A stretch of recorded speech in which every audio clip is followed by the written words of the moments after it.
ওরে তুফান। আর কি করেন? ওরে তুফান। ফেলে দিচ্ছেন কেন? ভাই তুফান চলে আসে তো। তুফান ব্লেন্ডার, এক ব্লেন্ডারে জীবন পার। বিদেশ থেকে ব্লেন্ডার আনার কোনো দরকার নাই ভাই। এক বৈশাখ পার হইলে তো আবার হবে না। না ভাই, 5 বছরের মধ্যে মোটর কিছু হলে চেঞ্জ। এই যে কাজ দেখছেন, এই কি ইটের গুড়া? এই যে এটা কি কোন তো? এইটা আমার যেমন হইতেছে চিনি ভাই। আস্ত মগ, কাচের মগ পাউডার করছে এটার মধ্যে। এইটার ভেতরে, এটার মধ্যে এই যে ইটার গুঁড়া আছে না, দেওয়া মাত্র এই দেখবেন দিব আর কয়েক সেকেন্ড কাজ শেষ। কয়েক সেকেন্ডের ভিতরে কাজ শেষ হয়ে যাবে। এই দেখেন, ও মাই গড,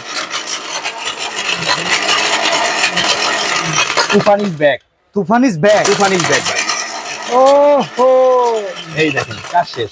দেখছেন নাকি অবস্থাটা? আরে বাবা রে বাবা, কি ভাই এইটা দিবেন আপনি আস্তে আস্তে ইটা এরকম পাউডার করে বের করবেন। Talcum powder. ভাই ওয়ারেন্টি গ্যারান্টি কত বছর? 5 বছরের মধ্যে মোটর কিছু হলে চেঞ্জ। দাম থাকবে অনলি, শুনলে তো মাথা নষ্ট ভাই, কত দাম থাকবে? অনলি 5300 টাকা। 5300? 5300 সারা বাংলাদেশে নেওয়ার জন্য স্ক্রিনে দেওয়া নাম্বারে যোগাযোগ করুন। কোনো টাকা অ্যাডভান্স লাগবে না, প্রোডাক্ট হাতে পাবে তারপরে টাকা দিবেন। তুফান চলে যাবে আপনার বাসায়। তুফান।